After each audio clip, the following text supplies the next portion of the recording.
Hello दोस्तों, आप सभी का स्वागत है। जैसे कि आप जानते हैं, सूबेदार और सहायक उप निरीक्षक एएसआई की वैकेंसी आ गई है, ठीक है? तो देखते हैं, इसका नोटिफ़िकेशन आज ही आया है। तो इसके जो फॉर्म की डेट है और सिलेबस और संशोधन की तिथियाँ सब देखेंगे। एग्ज़ाम फीस क्या है, आयु क्या है? चलो हम एक-एक करके डिटेल्स देखते हैं और सिलेबस में क्या डिफरेंस है एमपी पुलिस के सिलेबस में और इसके सिलेबस में क्या अंतर है, वो भी देखेंगे हम। चलो आगे बढ़ते हैं। आवेदन करने की तिथि कब से हो रही प्रारंभ? 3/10/2025 से स्टार्ट हो रही है और इसकी लास्ट डेट है 17/10/2025 और संशोधन 3/10/2025 से स्टार्ट हो जाएँगे तो 22/10/2025 तक इसके संशोधित फॉर्म आपने कोई भर दिया और कोई गलती हो गई, तो उसमें आप संशोधन कर सकते हो। एग्ज़ाम फीस की बात करें, तो एग्ज़ाम फीस जो जनरल के लिए है ₹500 और जो रिज़र्व कैटेगरीज़ है, उसके लिए 250, ठीक है? मध्य प्रदेश के मूल निवासी के लिए, बाकी तो सबको जो अदर स्टेट के भरेंगे उनके लिए ₹500 ही है, ठीक है? कियोस्क सेंटर वगैरह ₹60 और आप खुद से भरोगे तो ₹20 लगेंगे। इसकी जो एग्ज़ाम डेट है वो आ गई है, एग्ज़ाम डेट 10 दिसंबर 2025 से इसके एग्ज़ाम्स स्टार्ट होंगे। और 2 घंटे के 100 क्वेश्चन करना रहेगा 2 घंटे में। चलो देखते हैं, इसमें कुछ जो ज़रूरी बातें लिखी है, आधार कार्ड अनिवार्य होना, आधार पंजीयन अनिवार्य होगा क्योंकि आपका बायोमेट्रिक होता है, बायोमेट्रिक अगर आप बिना आधार के कैसे होगा? तो आधार ज़रूरी है और एक फ़ोटोयुक्त पहचान पत्र जैसे पहचान पत्र हो गया, पैन कार्ड हो गया, आधार कार्ड हो गया, कुछ भी आप ड्राइविंग लाइसेंस, पासपोर्ट लगा सकते हैं, ठीक है? दूसरा बायोमेट्रिक आपका बायोमेट्रिक ज़रूरी है, तो इसके लिए आपके पास होना चाहिए, आधार कार्ड होना चाहिए, ई-आधार होना चाहिए, आधार नंबर, चाहे आधार कार्ड की फ़ोटोकॉपी हो, चाहे वीआईडी नंबर जो आधार में लिखा रहता है। तो ये ज़रूरी जानकारी हो गई, आगे बढ़ते हैं।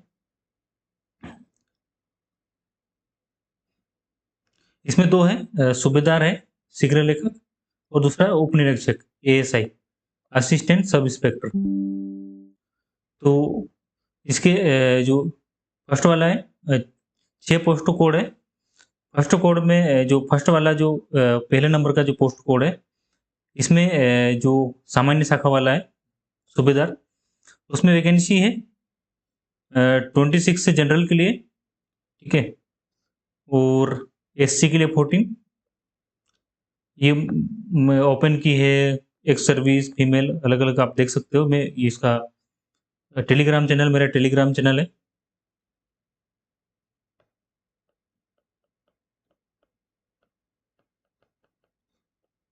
लर्न विथ नीलेश, इस नाम से आप टेलीग्राम पे सर्च करोगे और इसके डिस्क्रिप्शन में लिंक भी मिल जाएगी। इस नाम से सर्च करोगे आपको टेलीग्राम चैनल मिल जाएगा। उस टेलीग्राम चैनल पे ये ऐसे कैसे मार्किंग वाले आपको पीडीएफ मिल जाएगा। तो एसटी की वैकेंसी 18 है, ओबीसी की 12 है। जैसे कि कई लोग जानते हैं कि 20 जो कमलनाथ जी की सरकार आई थी तो 27% आरक्षण कर दिया था ओबीसी का। लेकिन वो धरातल पे लागू नहीं हुआ, अभी कोर्ट में केस चल रहा है। तो इसीलिए 13% जो काल्पनिक मान के अभी सिलेक्शन की लिस्ट तो निकाल देते हैं, उसकी जनरल की भी निकाल देते हैं, लेकिन जब तक उसका कोर्ट डिसीजन नहीं आता तब तक अभी 87% पे ही हमारी रिक्रूटमेंट होती है। 13% सभी के पद होल्ड है अभी, ठीक है? ईडब्ल्यूएस के 9 है और टोटल मिला के 90, मतलब 90 इसके पोस्ट कोड 1 के लिए, सूबेदार सामान्य शाखा के लिए। ऐसे ही सूबेदार विशेष शाखा के लिए है, जो इसका पोस्ट कोड 2 है। उसके लिए जनरल के 3 है, एससी की 1 वैकेंसी है, एसटी की 2 है और ओबीसी की 2 है और ईडब्ल्यूएस की 1 है और टोटल इसकी 10 वैकेंसी है। ये एएसआई आ गया हमारा। एएसआई में सामान्य शाखा जो पोस्ट कोड 3 है, इसकी वैकेंसियाँ जनरल की 30 है, एससी की 18 है, एसटी की 22 है, ओबीसी की 16 है और ईडब्ल्यूएस की 11। ऐसे करके 110 टोटल वैकेंसी हो गई। इसका मैदानी इकाई जो एएसआई का जो मैदानी इकाई है, जिसका पोस्ट कोड 4 है, इसकी जो जनरल की वैकेंसी है 60, एससी की 35, एसटी की 43 और ओबीसी की 31, ईडब्ल्यूएस की 22 और टोटल मिला के 220। हम इसको 13% को इधर भी नहीं जोड़ रहे और जनरल में भी नहीं जोड़ रहे, ओबीसी में भी नहीं जोड़ रहे और जनरल में भी। अब इसको देख लेना, क्योंकि अभी इसका कुछ भी बोलना निश्चित नहीं है, इसलिए इस पे के ऊपर इसको हम थोड़ा इग्नोर कर रहे हैं। विशेष शाखा के लिए एएसआई जो विशेष शाखा है पोस्टल कोड 5 है। इसमें जो जनरल की 14 है, एससी की 9 है, एसटी की 11, ओबीसी की 8 है और ईडब्ल्यूएस की 6, ऐसे करके टोटल 55 वैकेंसी है। एक पोस्ट कोड और है अपराध अनुसंधान विभाग, जो रिसर्च वाला है, उसका पोस्ट कोड 5 है। इसमें जनरल की 5 है, एससी की 2, एसटी की 3, ओबीसी की 2, ईडब्ल्यूएस की 2 और टोटल इसकी 15 वैकेंसी हो गई। इसमें 2 है, एक तो सूबेदार है और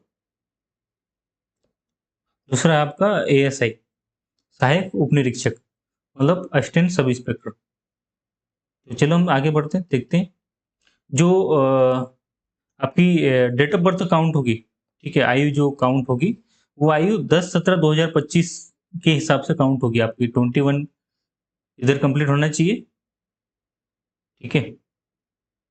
और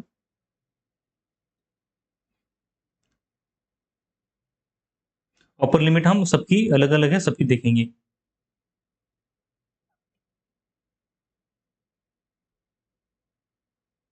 हाँ, ये काम की चीजें। पद का वेतनमान, जो सूबेदार है उसका 36,200, जो इनिशियल बेसिक है, ये बेसिक होता है, ठीक है, जिसको बेसिक पे बोलते हैं। उसके ऊपर डीए मिलता है आपका, डीए और बाकी एचआरए वगैरह अलाउंसेस जो भी होते हैं वो मिलते हैं। एएसआई का है 19,500, ठीक है। लेकिन इसमें ये 2019 के अनुसार जो है 17% फर्स्ट ईयर मिलेगा, सेकंड ईयर 18% और थर्ड ईयर 19%। फोर्थ ईयर से है आपको 100% सैलरी मिलना स्टार्ट होगी।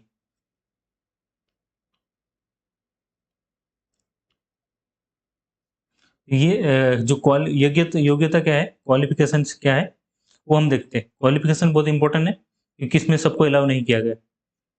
तो सबसे पहले सूबेदार की देखता हूँ, शीघ्र लेखक की।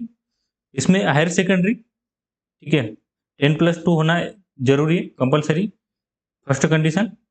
सेकंड कंडीशन, किसी मध्य प्रदेश मान्यता प्राप्त परिषद, बोर्ड या पॉलिटेक्निक, आईटीआई या समकक्ष मान्यता प्राप्त संस्थान से आशुलिपि शॉर्ट हैंड में 100 शब्द प्रति मिनट परीक्षा उत्तीर्ण, ठीक है। ये वाला एग्जाम आप क्वालिफाई होना चाहिए।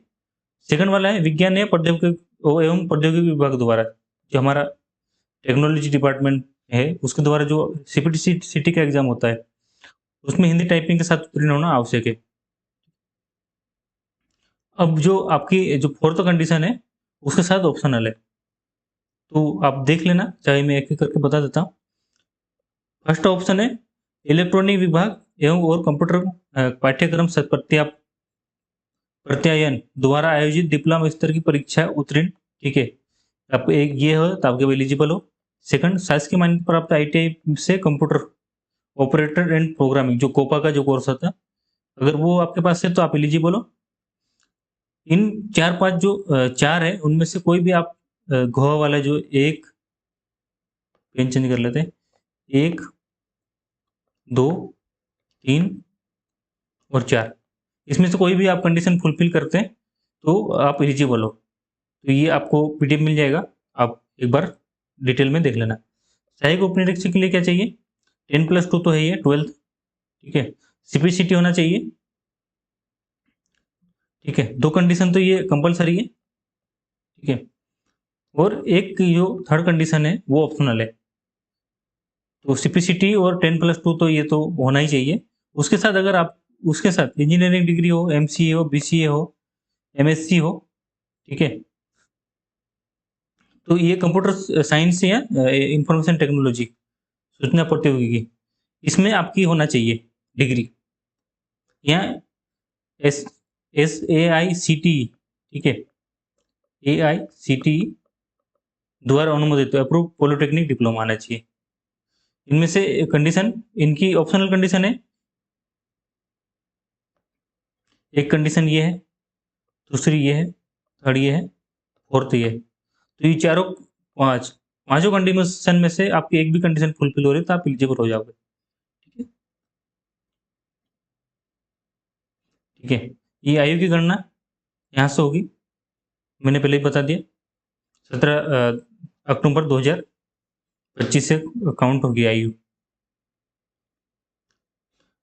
और जनरल के 33 ईयर्स, जनरल के लिए। आर्थिक रूप से कमजोर ईडब्ल्यूएस के लिए भी 33 ईयर्स है। जो अन्य प्रदेश के लोग अभ्यर्थी हैं उनके लिए भी 33 वर्ष है।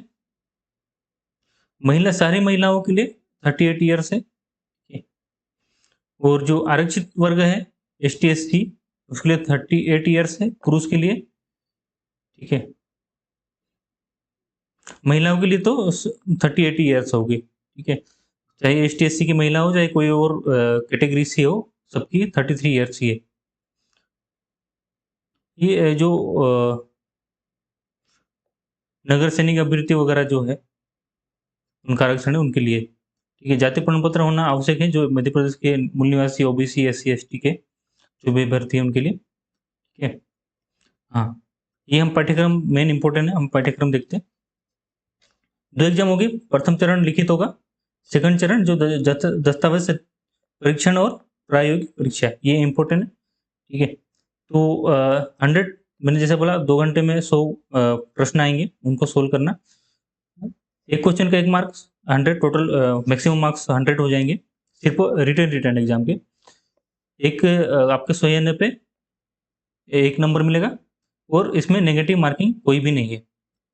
जैसे एमपी पुलिस में जो सिलेबस है वही सिलेबस इसमें भी दिया है। तो अगर आप एमपी पुलिस की तैयारी कर रहे हो तो इसमें भी आपको काफी फायदा होगा। ठीक है, सामान्य ज्ञान, जीके, तार्किक ज्ञान, रीजनिंग, बौद्धिक क्षमता, मेंटल एबिलिटी, मानसिक अभिरुचि, एप्टीट्यूड, विज्ञान, साइंस, सरल अंकगणित जो मैथ्स। ठीक है, तो ये इसमें लगभग 60% प्लस जो मैथ्स रीजनिंग है उसी से आ रहे हैं। ठीक है, सामान्य ज्ञान लगभग 20 नंबर का आता है और जो विज्ञान है वो लगभग 15 नंबर का आता है। ये 35 नंबर का, तो लगभग 65 नंबर का आपको मैथ्स रीजनिंग। तो अगर आप एग्जाम की तैयारी कर रहे हो तो आपको मैथ्स रीजनिंग के ऊपर पकड़ होना जरूरी है, तभी आप मैक्सिमम मार्क्स कवर कर सकते हो। इसके लिए हाइट वगैरह है, सूबेदार के लिए ये हाइट्स वगैरह दी है, आप थोड़ा देख लेना। थोड़ा प्रायोगिक परीक्षा के ऊपर चलते हैं और उसके बाद हम उसको क्लास खत्म करते हैं। प्रायोगिक परीक्षा भी 100 नंबर की होगी, 100 नंबर की। ठीक है, उसमें टाइपिंग टेस्ट है।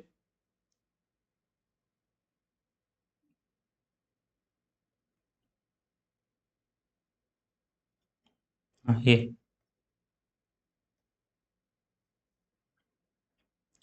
प्रायोगिक परीक्षा